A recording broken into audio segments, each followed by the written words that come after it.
Antes de los museos, antes de las películas, antes incluso de la escritura, el ser humano ya estaba creando arte, y no en lienzos ni en galerías, sino en paredes de cuevas.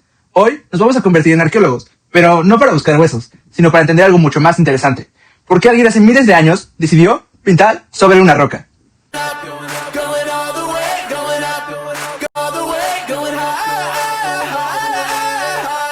Cuando hablamos de arte rupestre, hablamos de una de las primeras formas de expresión humana. Son pinturas y grabados hechos sobre piedra durante la prehistoria, principalmente en el Paleolítico. Pero más allá de la definición, lo importante es lo que representan. Porque aquí no estamos viendo solo dibujos antiguos, estamos viendo el momento en el que el ser humano empezó a pensar de forma simbólica. Es decir, no solo a vivir, sino a interpretar lo que vivía.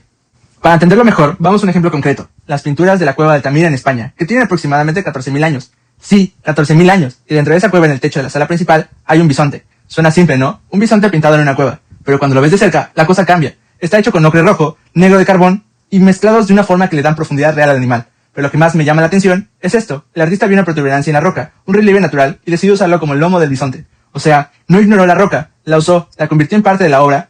Y por ejemplo, también existe la postura del animal, con las patas recogidas como si estuviera herido o en reposo. No parece inventada, parece observada, como si alguien lo hubiera visto en ese momento exacto, y dijera, esto lo tengo que capturar. Eso no es alguien rayando una pared por aburrimiento. Eso es alguien que observó su entorno, lo interpretó y tomó decisiones estéticas para representarlo. Había intención, había criterio y había arte. Y eso cambia completamente la forma en la que vemos estas pinturas, porque entonces la pregunta ya no es qué pintaron, sino por qué lo pintaron. Y aquí entramos en una de las partes más interesantes del arte rupestre, su función. Muchos investigadores creen que estaban relacionadas con rituales, con la casa o incluso con creencias espirituales. Es decir, no eran decoración, eran parte de la forma en la que entendían el mundo. Tal vez pintar un animal no era solo representarlo, era una forma de dominarlo, de prepararse para la caza o de conectar con algo más grande. Y si lo piensas, eso tiene mucho sentido considerando su contexto.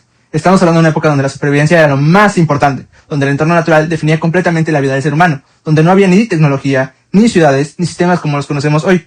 Y justamente por eso los temas del arte rupestre son tan claros: animales, caza, figuras humanas y símbolos. No vemos cosas aleatorias, vemos lo que realmente importaba. Y aquí es donde el análisis se vuelve muy interesante. Porque si el arte rupestre refleja la vida de las personas de su tiempo, entonces podemos hacer la misma pregunta con el presente. ¿El arte actual también refleja nuestras preocupaciones? Si lo piensas, la respuesta es bastante clara. Hoy el arte habla de identidad, de relaciones, de presión social, de éxito, de ansiedad, de tecnología, incluso de cómo nos perciben los demás. Ya que los formatos han cambiado, con el cine, la música y redes sociales, la intención sigue siendo muy parecida. Comunicar, expresar, entender lo que vivimos. Entonces, más que decir que el arte ha cambiado, podríamos decir que ha evolucionado en forma, pero no en esencia. Seguimos haciendo lo mismo que esas personas en las cuevas, solo que con otras herramientas. Y eso hace que el arte rupestre sea mucho más relevante de lo que parece. Porque no es solo el inicio del arte, es el inicio de una necesidad humana que sigue vigente hasta el día de hoy. La necesidad de dejar huella, de decir, este soy yo, esto es lo que vivo y esto es lo que me importa. Y aquí hay algo que se me hace muy interesante. Muchas veces pensamos que el arte antiguo es algo lejano, primitivo e incluso simple, pero cuando lo analizas te das cuenta de que en realidad es todo lo contrario. Es directo, es honesto y está completamente conectado con su realidad. Y eso es algo que incluso hoy sigue siendo difícil de lograr. Por eso apreciar el arte rupestre no es solo mirar al pasado, es entender el presente, es darnos cuenta de que todo arte de alguna forma refleja las preocupaciones, creencias y formas de ver el mundo de su tiempo. Y entonces la pregunta cambia. Ya no es solo qué significa esto, sino qué dice el arte actual sobre nosotros. Porque si alguien en miles de años encontrara lo que hoy creamos, probablemente también intentaría entender quiénes éramos, qué nos importaba y cómo veíamos el mundo. Y tal vez sin darnos cuenta seguimos haciendo exactamente lo mismo que en esas cuevas. Solo que ahora, en lugar de piedra, usamos pantallas. Yo soy David y no olviden suscribirse. Gracias.